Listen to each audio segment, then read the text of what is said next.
My dear friends, let's do next tense which is past perfect continuous.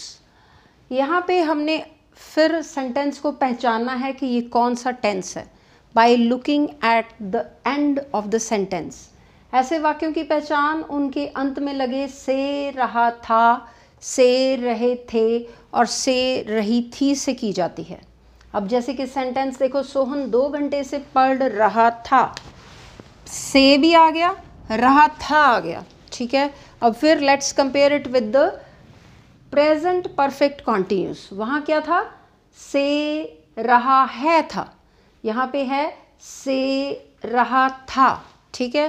तो यहाँ पे फिर एक सिंपल बात है, इजी बात है कि दोनों के साथ सिंगुलर और प्लूरल दोनों के साथ हैड बीन लगेगा. ठीक है.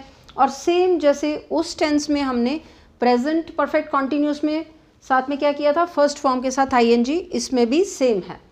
तो अब इसको लेट्स ट्रांसलेट इट. सोहन 2 घंटे से पढ़ रहा था, तो इसमें आ जाएगा Sohan had been studying for 2 hours. Next आ गया नेगेटिव सेंटेंस में क्या करेंगे.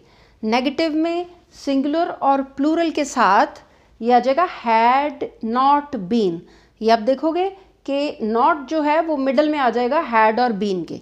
हैड नॉट बीन लगाया जाता है और वर्ब की सिंपल फर्स्ट फॉर्म के साथ आईएनजी का प्रयोग किया जाता है. जैसे कि लेट्स अगेन ट्रांसलेट. सोहन 2 दिन से पढ़ नहीं रहा था. ठीक है.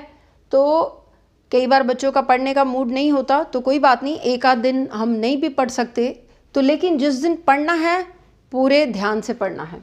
तो माय डियर फ्रेंड्स, तो ये सोहन 2 दिन से मतलब भाई देखो, अगर रोज़ रोज़ पढ़ते हो लेकिन बुक खोल के बैठ जाते हो और पढ़ाई में मन नहीं लगता, तो उससे बेटर है एक दिन आप रेस्ट करो, ऑफ लो, और जिस दिन भी पढ़ना है उस दिन फुल फ्लेज आप पूरा ध्यान से आप पढ़ो. ठीक है.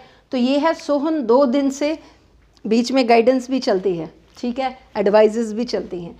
सोहन 2 दिन से पढ़ नहीं रहा था, तो Sohan had not been studying for 2 days. तो यहाँ पे आ जाएगा हैड नॉट बीन और ये वर्ब की फर्स्ट फॉर्म के साथ आईएनजी और देन फॉर 2 days. और ये सेम ही है फॉर का और सिंस का, मैंने आपको बताया हुआ है. ठीक है. आप वहाँ से देख लें मेरी दूसरी वीडियो, उसमें मैंने बताया हुआ है कि जो पक्का टाइम जहाँ पे हमें पता होता है वहाँ हम क्या करते हैं, वहाँ हम सिंस लगाते हैं. जहाँ हमें टाइम का जो डेफिनेट टाइम नहीं पता होता वहाँ हम फॉर लगाते हैं. ठीक है. तो इंटेरोगेटिव सेंटेंसेस में क्या है, क्या वाले वाक्य होते हैं ये, और पीछे क्वेश्चन मार्क होता है. क्या पिताजी आधे घंटे से अखबार पढ़ रहे थे. तो यहाँ पे हमने पहले पहचानना है, ये से, ये रहे, ये थे. ठीक है ना. तो फिर जब ये हो जाएगा तो फिर हम देखेंगे ये तो पास्ट परफेक्ट कंटिन्यूस है और इसमें रूल्स कौन सा लगेगा, हैड बीन के साथ फर्स्ट फॉर्म के साथ आईएनजी. तो इसकी ट्रांसलेशन करते हैं. हैड वर्ब जो आ गया फ्रंट पे सेंटेंस के बिगिनिंग पे, हैड फादर बीन. कई बार बच्चे क्या करते हैं, हैड फादर और बीन भूल जाते हैं. ठीक है. तो वो गलती नहीं करनी. हैड फादर बीन, ये जो नाउन है ये इन बिटवीन लगेगा. ठीक है. तो हैड फादर बीन आगे फर्स्ट फॉर्म के साथ ING. Reading newspaper for half an hour. Half an hour हमें नहीं पता कौन से, अगर होता 5 बजे से पढ़ रहे हैं तो फिर सिंस 5 o'clock. ठीक है. So that's all for past perfect continuous tense. I hope you are having great days with the learning of English. Thank you. Bye bye.